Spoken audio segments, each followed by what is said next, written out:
అమ్మాయి తన ఇంట్లోకి వెళ్ళగానే ఇల్లంతా చీకటిగా ఉంటుంది. అలాగే సామాన్లన్నీ అక్కడ పడిపోయి ఉంటాయి.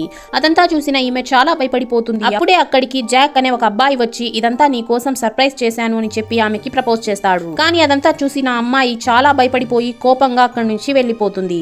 అలాగే ఈమెకి బాయ్ ఫ్రెండ్ ఉండడంతో ఈమె అతనికి నో చెప్పేస్తుంది. కొన్ని నెలల తర్వాత ఈ అమ్మాయి తన బాయ్ ఫ్రెండ్ ని పెళ్లి చేసుకోవాలని అనుకుంటుంది. అందరూ చాలా హ్యాపీగా ఉంటారు. అప్పుడే జాన్ ఆ చర్చ్ స్క్రీన్ మీద ఈ అమ్మాయిది ఒక అసభ్యకరమైన వీడియోని ప్లే చేస్తాడు. దాంతో ఇది చూసిన వాళ్ళందరూ షాక్ అయిపోతారు. అలాగే ఈమె బాయ్ ఫ్రెండ్ ఈమెతో పెళ్లి చేసుకోను అని చెప్పేసి అక్కడి నుంచి వెళ్లిపోతాడు. ఆ తర్వాత ఈమెకి ఎక్కడికి వెళ్ళినా కూడా ఏ జాబ్ దొరకదు. దాంతో ఈమె జాన్ పైన కోపం పెంచుకుని జాన్ ని ఎలాగోలాగా వెతికి పట్టుకుంటుంది. అప్పుడే ఈమె అతన్ని షూట్ చేసి ఒక గుంతలో వేసేస్తుంది. ఆ తర్వాత ఈమె కూడా అదే గుంతలో పడుకొని వీళ్ళిద్దరూ బ్రతికుండగానే అక్కడ సమాధి అయిపోతారు. ఈ విధంగా ఈమె రివెంజ్ తీసుకుంటుంది. కానీ తన ప్రాణాల్ని కూడా తీసుకోవడం ఎంతవరకు కరెక్ట్ కామెంట్ చేసేయండి. వీడియో నచ్చినట్లయితే లైక్ చేసి ఛానల్ ని సబ్స్క్రైబ్ చేసుకోండి.